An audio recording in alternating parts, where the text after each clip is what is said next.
ตัวนี้ผมใช้มือถือถ่ายนะครับเป็นกล้องโซนี่โทรศัพท์มือถือโซนี่ครับผมภาพเหมือนออกแดงๆไม่แน่ใจว่าดูแล้วเหมือนกันไหมครับสีออกแดงๆฟ้าๆนะนี่ครับโอ้ยดูด้านหลังครับวันนี้ไม่มีไฟกระพริบเลยนะปกติผมจะเห็นไฟด้านท้ายครับของแบ็คโคเบลโกนะครับเป็นแบบไฟกระพริบครับนะหลายคนเคยสอบถามผมว่าอยากดูไฟกระพริบวันนี้ไม่มีครับเนี่ยไม่แน่ใจว่าเขาปิดไว้หรือเปล่าดูครับบรรยากาศครับจนนี้5 โมงกว่านะครับเนี่ยแต่ฝั่งนี้ยังมีแสงเมื่อกี้ฝนตก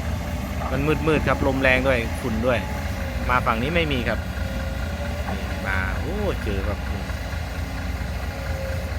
นับเอาเองครับว่ากี่ตักครับนี่เยอะเหมือนกันครับโกเบโอ้สวยครับรถพุทธิฟ้า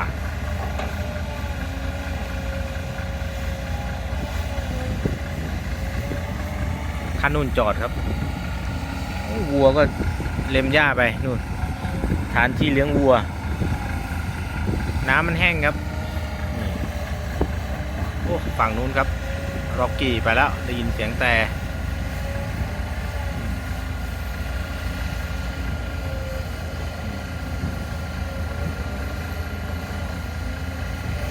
ดูกันยาวๆเลยครับผมตัวนี้ครับคอยดูจังหวะการออกตัวเนอะสุดยอดเลยเทอร์โบเหมือนจะลั่นอ่ะท่อลั่นด้วยฮีโน่ครับนี่รุ่นไหนเนาะซิงไฮเทคหรือเปล่า FM 3M ไม่แน่ใจนะครับเพราะว่าติดลายบางหมดนี่กระบะน่าจะเป็น3 มิตรหรือเปล่าเนี่ยดูครับเมื่อกี้บอกว่ากระบะ 3M เนาะไม่ใช่ครับกระบะ3 มิตรคันเมื่อกี้ครับลายเขาจะออกแบบนี้ครับเนี่ยเฉียงเห็นไหมเป็นเอกลักษณ์ของกระบะรถบรรทุกนะครับโอ้ดินแบบนี้สบายเลยครับไม่ได้กินเลยครับโกเบชิวๆครับเนี่ยไม่ใช่ดินแข็งนะครับตักแบบสบายๆโอ้โหครับดูจังหวะการออกตัวครับอุ้ย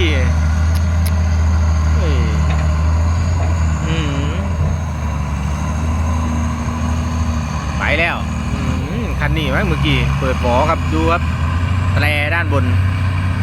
โอ้แต่กับบอหรือวูดข้างบนครับโอ้เดี๋ยวรอนี่ก่อนเดี๋ยวรอรถขุดฝั่งนี้ก่อนครับรถดำกำลังถอยมาเราเข้าคิวครับตามคิว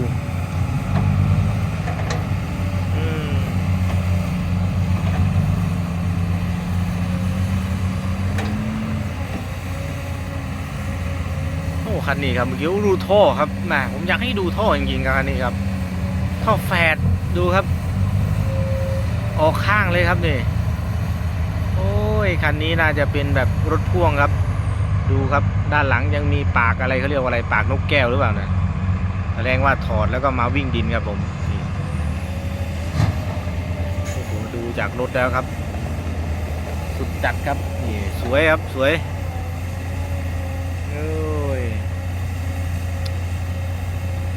ไม่นี่ครับรถไม่แน่ใจว่ารถวิ่งอ้อยหรือเปล่าเนี่ยดูครับโอ้โหครับดูดินเข้าไปในท่อครับอยากซูมให้ดู เศษดินเข้าไปท่อแบบเฉียงขึ้นครับ25 องศานะก็เลยเจอดินเข้าไปซะนะให้ดูครับคันนี้ครับเมื่อกี้เปิดบูดเปิดเสียงแตรเนาะเสียงบูดครับไม่ทันผมเอากล้องไปเก็บไว้แต่เสียงดีครับ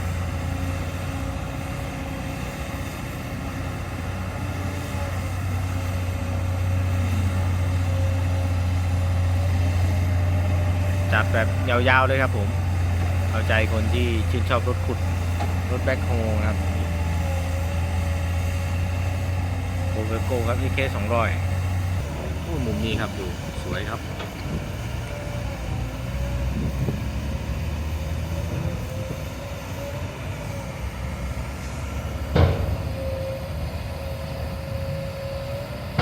จะให้ดูแบบการทำงานไปเรื่อยครับตอนนี้ก็5 โมงกว่าแล้ว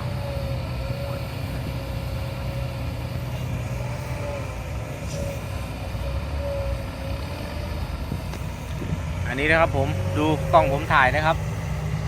ใช้กล้องซูนี่ครับนี่กราฟลอกๆอย่างนี้ครับตอนนี้พามาดูรถขุดโกเบครับ SK 200แล้วก็ตัวนี้ครับ ร็อกกี้ครับที่เห็นครับเมื่อกี้มาไม่ทันนะครับเขามีเสียงบูดเสียงแต่ด้วยนะคันนี้โหดจริงครับดูด้านหลังท่อแฝดร็อกกี้ครับผมนี่240แรงม้าครับคันนี้โอ้เมื่อกี้นะครับเนาะดูด้านบนครับมีแตรลมแล้วก็เป็นตัวเหมือนคล้ายๆบูดอะเสียงไซเรนหรือเปล่าใช่ไหมน่าจะใช่ครับด้านบนโอ้อีซูซู3คันเลยครับผมมีเด็กก้านะ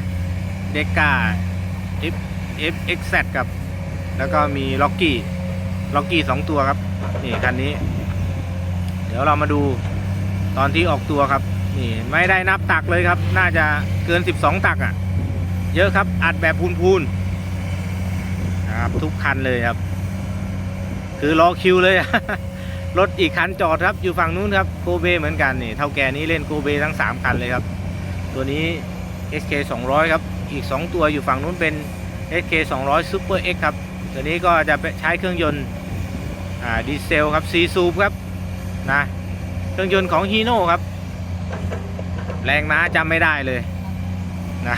ไม่เป็นไรครับดูการทำงานครับผม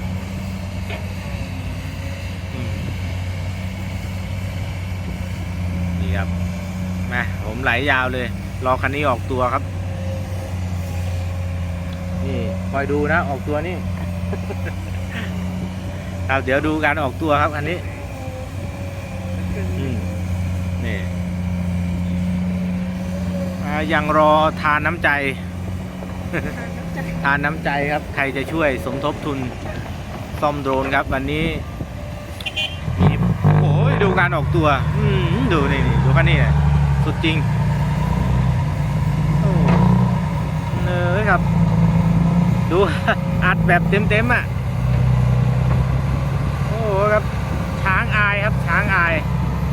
ผมว่าหลายตันนั่นน่ะนะผมว่าช้างก็ช้าง3ตัว2ตัวโอ้ยงามครับคันนี้ใหม่เหรอใหม่ใน3คันนี้ครับอีซูซูครับฝั่งนี้เมื่อกี้ผมไปฝั่งนู้นก็ไอ้หลงเทอร์โบเยอะมาฝั่งนี้เป็นตัวอีซูครับก็มีรุ่นใหม่รุ่นเก่าปะปนไปเนาะส่วนใหญ่ก็จะเป็นตัวร็อกกี้ครับอีซูร็อกกี้รถในตำนานครับเกียร์ก็จะเป็นน่าจะเป็นเกียร์โคลเลอร์เนาะอีตันเกียร์อีตันโคลเลอร์อะไรเกียร์แมนนวลครับเกียร์กระปุกมาแล้วก็เรียกแล้วโอเคครับเดี๋ยวลาไปก่อนเนอะคลิปนี้ครับในเดือนนี้นี่ครับผมถ้าชอบก็อย่าลืมนะครับกดไลค์กดแชร์นะครับฝากช่องนะครับชนาวันครับ CHANAWAN ครับผม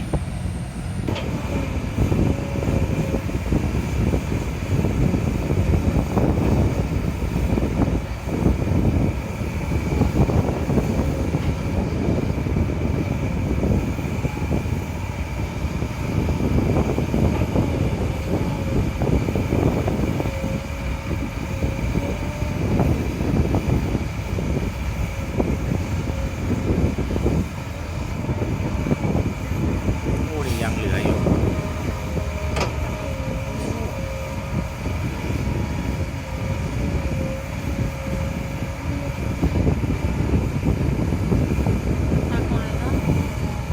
ตักเยอะ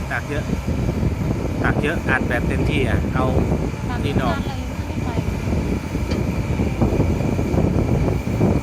ต้องใช้รถขุดตัวใหญ่นะตักทีเดียวเต็ม2ตักเต็ม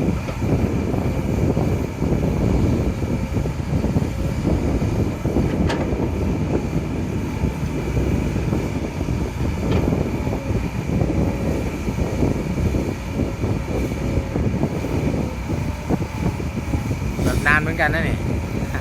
ดูก็ให้ดูการทำงานไปเรื่อยครับนี่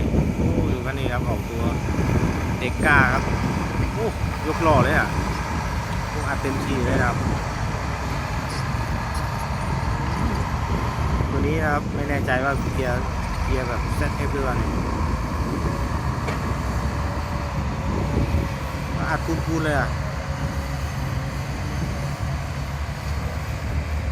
ดูครับล็อกกี้คันนี้ครับ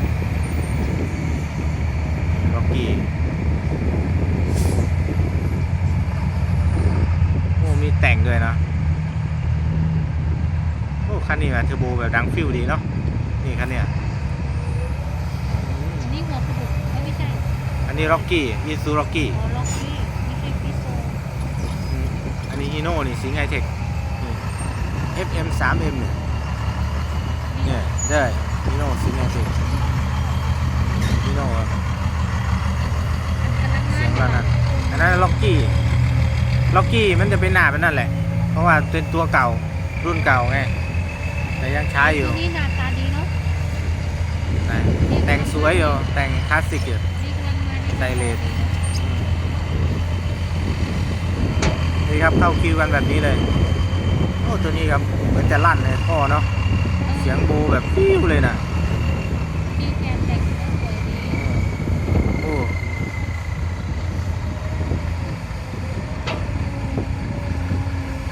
โอ้กระโดดอ่ะเสียงแบบเทอร์โบครับอยู่ไกลสู้ไม่ได้ เขาคือว่าเลิกงานเฮ็ดโตบอกฟังเนี่ย ไม่แน่ใจน่าจะโอหรือเปล่าครับนี่เพราะว่านี่จะ1 ทุ่มแล้วครับแดดยังนี่นะ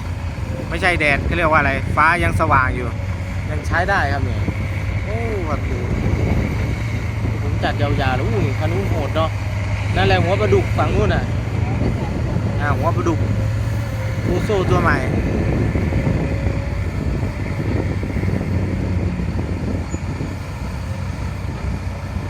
โอ้เสียงโบโหด ถ้าแกนนี้ทำโอที ไม่แน่ใจนะ สวัสดีทุกคนนะคะเราก็จะกลับบ้านแล้ว เดี๋ยวรอถ่ายคลิปนี้เนาะกลับแล้วล่ะ อีกสักเที่ยวก่อนเนาะเนี่ย นี่เดี๋ยวจะหมดแล้วเลยจะกลับแล้ว เดี๋ยวนี้เราก็จะปิดนะคะขอบคุณทุกคนนะคะขอบคุณมากๆเลยดูหลังเป็นหน้าไม้นะคะขอบคุณคนดู2 คน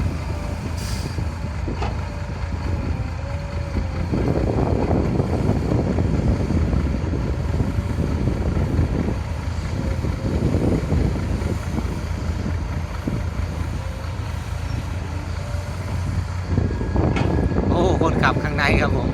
มองไม่เห็นครับถอดเสื้อเลย ถอดเสื้อเลยครับผมโอ้ยมองผ่านเข้าไปเลย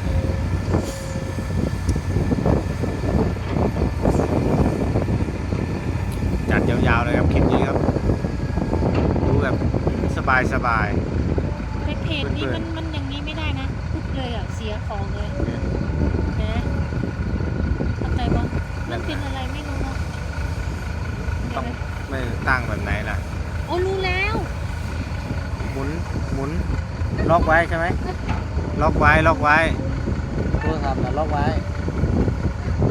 โอ้ยครับผมนี่ฝั่งนู้นเขาเลิกหมดแล้ว เรา ฝั่งนี้ครับ ไว้ก็ได้หมุนก็ได้เป็นอย่างมันขึ้นมุนก็ได้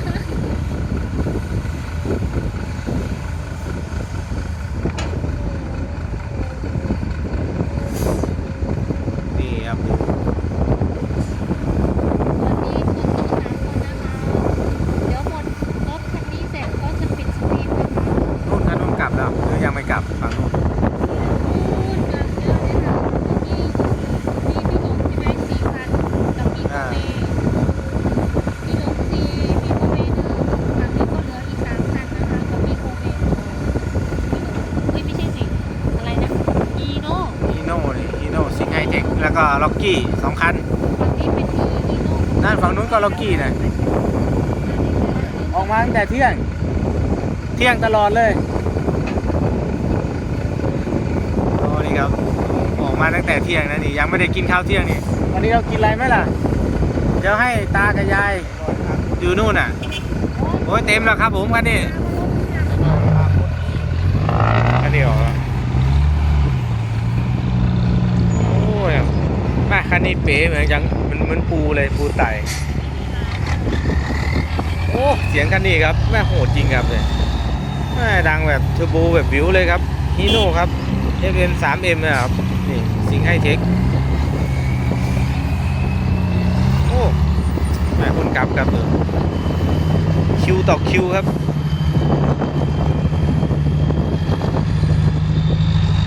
ยนึกถึงเนาะเสียงเหมือนนั่นเนาะรถเกี่ยวข้าวเนาะผมจำได้เนี่ยเสียงแสดงว่ารถเกี่ยวข้าวเอาเครื่องยนต์ของฮีโน่ไปใส่หรือเปล่าเนี่ยเสียงเหมือนรถเกี่ยวข้าวเลยครับเสียงแบบบีดวิวๆเลย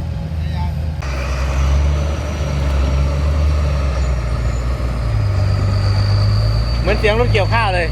เนี่ย